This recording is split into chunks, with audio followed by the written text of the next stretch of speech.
Yo, Matt Easton here. Hi guys. So we're talking about quarterstaff versus sword, and some of you in the comments have picked up, and it's quite obvious. I'm not going to change anyone's lives making this point. Have picked up the main point of this video, the third part in this series. So we've looked at so far the fact that the quarterstaff is in some circles regarded as superior to the sword. Is it or isn't it? Well, the first thing to say is that all polearms, have an inherent advantage against swords in that they have greater reach. That is, of course, unless you're talking about a massive Zweihander, which is essentially like a polearm. It's as long as a polearm. So a sword that you can wear is a sidearm.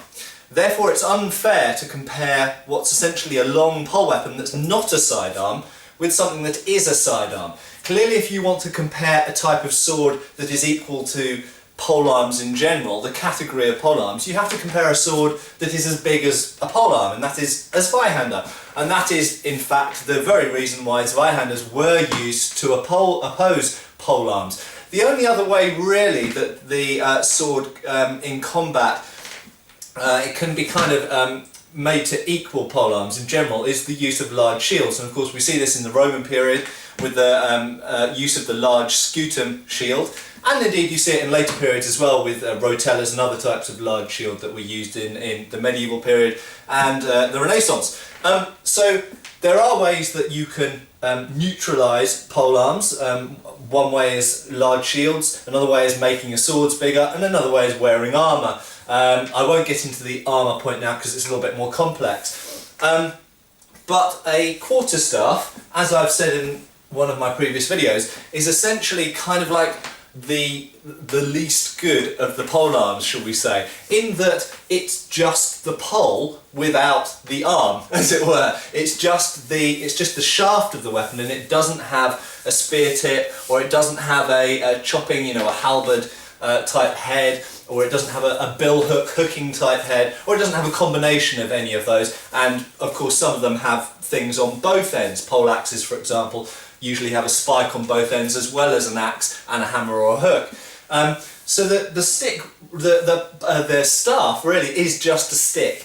Now, I do want to reiterate once again, that doesn't mean that it is a bad weapon. The stick actually is able to pretty much fight on an even balance with certain types of sword.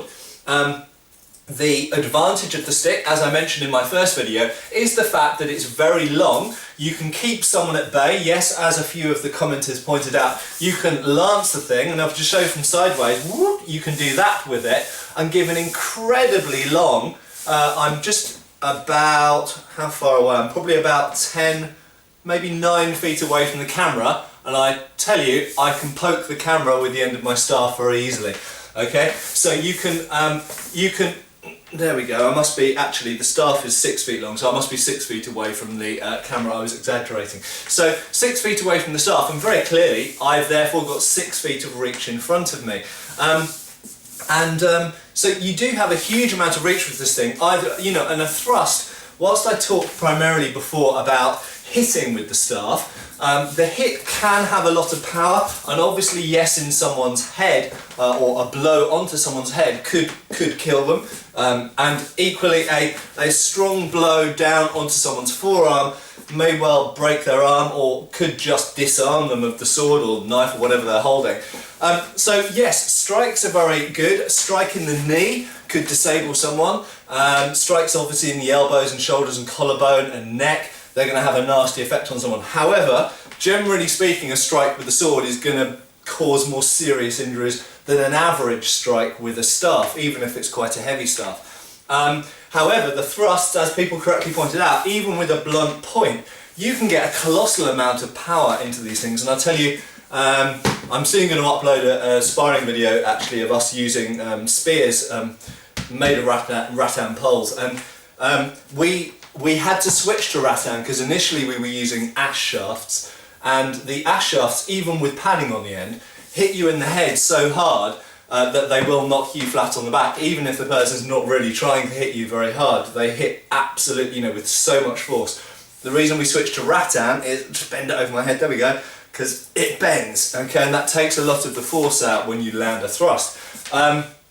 But they do nevertheless hit with a lot of force, and a thrust even with a blunt staff, just ignoring whether you sharpen the tip or add a spear point onto it, that is even into someone's ribs or chest is going to really cause them a lot of pain, make them stagger back, and importantly, if you don't enter the person's body, if you don't stab them, if you're hitting them with a blunt percussive blow, it's a bit like a mace hit, it has a percussive force. So if someone's coming towards you with the sword, remember you have the reach advantage, you can bang that point straight into their chest or even into their stomach or groin area and check them, knock them back. So you can bang, knock them back, and from that point turn into a hit of some kind to, you know, incapacitate them. So of course the quarterstaff, because it has range and speed and leverage, has a lot of advantages even against a sword.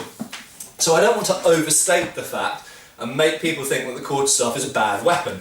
It is not. It's actually fairly decent against things like swords. My point really is that the quarterstaff is not as good as a spear or a bill or a halberd, because they are also quarterstaffs, but with a more offensive capability to them. So the point of this video, and this is the last point probably I'll be making on staves for a little while, and that is, as many of you have correctly pointed out, the most important feature of the staff is that fundamentally it's not a weapon. Okay, so as before I said in the previous video, I said it was unfair to compare the sword, which is a sidearm, with a staff, which is a polearm, but in a way it's equally unfair in a way to compare the staff with a halberd or a bill. As a couple of you completely correctly pointed out, they are weapons of war. The staff was not really a weapon of war. The point is that even today, I believe in any country in the world, as far as I'm aware of,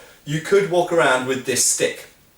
And this stick is a pretty good thing to have in self-defense. If someone, obviously it wouldn't be very good in a very enclosed space. If I was in a small room or perhaps in a crowded space, it wouldn't be particularly useful. But we've got the normal quarterstaff hold and you've got the half-staff hold, as seen in Robin Hood films. The half-staff hold is not generally speaking shown in many European treatises. However, it is shown in some. Pallas de Mer, for example, shows a lot of half-staff moves. And this half-staff position, you can use it like half-swording. You can use it in close if you're in a much more confined space. Equally, you can use it in grappling. If we were fighting in armour, then often the way that you hold a poleaxe is very akin to this half-staffing position.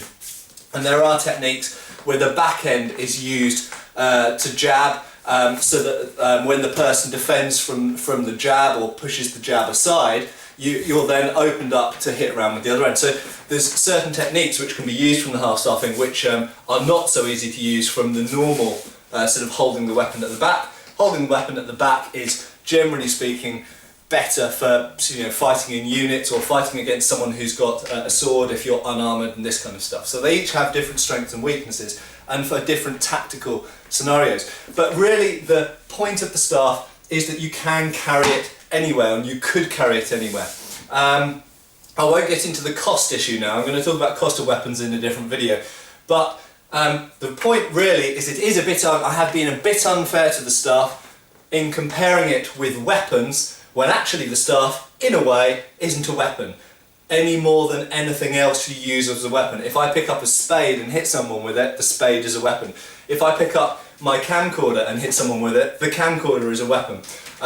So yes, the stick, of course, can be a weapon, but it's very difficult to legislate against a piece of wood, because pieces of wood are quite useful for building, for fishing, for punting your way along a river, all sorts of stuff, okay? So you can't legislate against a 6-foot piece of wood, and yet the great thing about the 6-foot piece of wood is it's okay at dealing, and in some situations good, at dealing with other weapons. If someone attacks you with a knife, this is good. If someone attacks you with a sword, this is okay. If someone attacks you with a halberd, this is okay, not so good. Okay, so there is a scale there, but nevertheless the quarterstaff is a pretty decent weapon, and it can be used in a number of different ways, both half-staffing and quarterstaffing, and is a versatile piece of wood.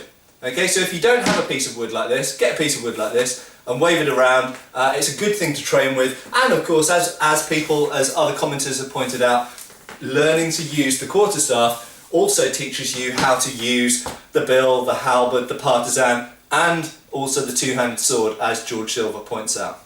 Cheers, guys!